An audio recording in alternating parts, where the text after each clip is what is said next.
You get a raise. 6 months later, you're still broke. You get a bonus. Gone in 3 weeks. If this sounds familiar, it's not because you're bad with money.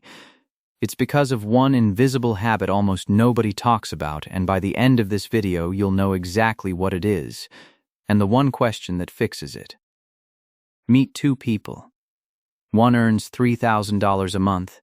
The other earns $8,000 a month. You'd think the second person is way better off, right? More savings, more freedom, less stress. But here's the strange part by the end of the month. They're both at 0. Same stress.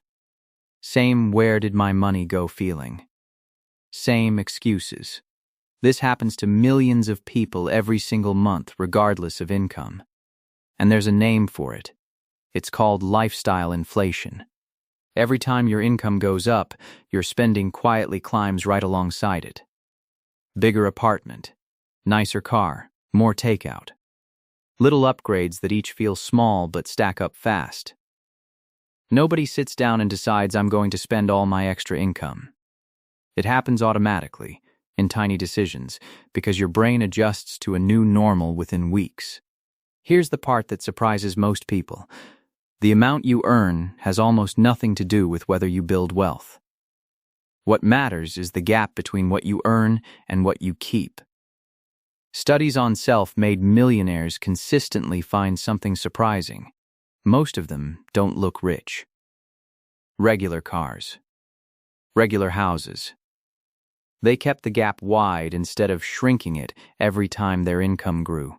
Meanwhile, plenty of high earners are one missed paycheck away from real trouble because their spending grew exactly as fast as their income did. So the question isn't how do I earn more? It's a completely different question. Here's the one habit that breaks the cycle. Every time your income increases, decide in advance where the increase goes before you feel it. Not after.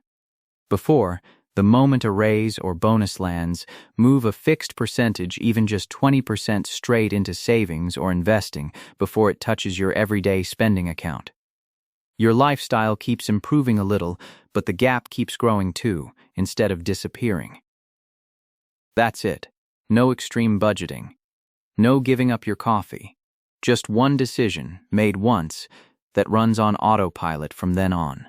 Being broke isn't usually about how much you make. It's about how much of the increase you actually keep. So next time you get a raise, a bonus, or extra income, ask yourself that one question. Where is this actually going to go? Answer that before your lifestyle answers it for you. If this made you rethink your own last raise, drop a comment with what you're going to do differently. I read every one. And if you want the next video on how the stock market actually works in plain English, hit subscribe so you don't miss it.